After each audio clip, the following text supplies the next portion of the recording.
Nous venons des îles du Nord, le groupement Kihumba, et nos grands-parents, eux, sont venus de Minova. Beaucoup d'entre nous sont nés dans le groupement Bugarula, mais aussi dans la chefferie de Rubenga. Mais depuis tout ce temps, notre plus grande difficulté est qu'on n'a pas de champ et que souvent on est déplacé de place en place. Comme on n'a pas de champ, on n'a pas d'activité. Alors nos enfants n'étudient pas, ils ne vont pas au cours. Nos femmes mettent au monde dans des conditions inhumaines et beaucoup d'ailleurs meurent en donnant la vie.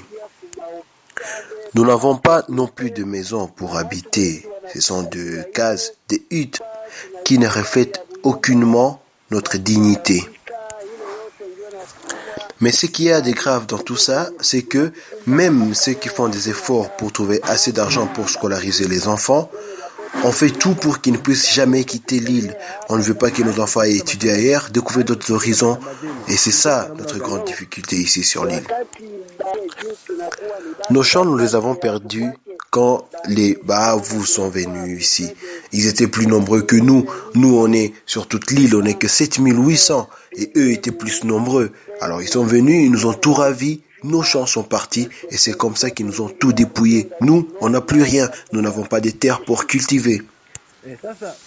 Si on m'offrait juste le moyen, si on m'offrait l'opportunité de défendre mon peuple, oui, je peux bien le faire. Mais ici, on nous bloque, on nous a jamais donné les droits ou la chance de quitter le territoire pour aller même au niveau national. Jamais, niveau international. C'est un rêve. Donc, si je pouvais trouver le moyen de défendre mon peuple au niveau d'abord national et après au niveau peut-être international, que ce soit un vrai pygmée qui parle des vrais problèmes des pygmées, ce serait bien parce que d'autres personnes viennent profiter en notre nom, dire qu'elles vont nous défendre alors que c'est pour leur propre intérêt qu'elles sont en train de le faire.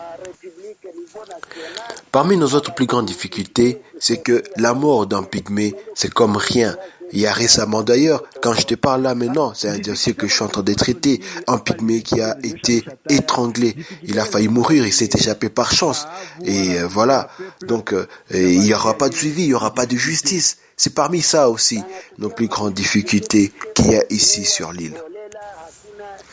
Alors, je le répète, il y a des gens qui sont déjà venus. Ils viennent, ils ne reviennent plus jamais. Ils viennent, prennent nos noms, nous prennent en image. Et après, ils partent pour de bon. Ils prennent le financement et s'en vont. Ils créent d'autres pygmées et disent que eux, ce sont les pygmées qui sont en train de bénéficier de ce don qu'ils ont récolté en notre nom. Donc, tout ce qu'on désire, c'est qu'on soit vraiment représentés nous-mêmes, qu'un vrai pygmée qui connaît nos problèmes et nos difficultés puisse nous représenter d'abord au niveau national et après même peut-être au niveau international.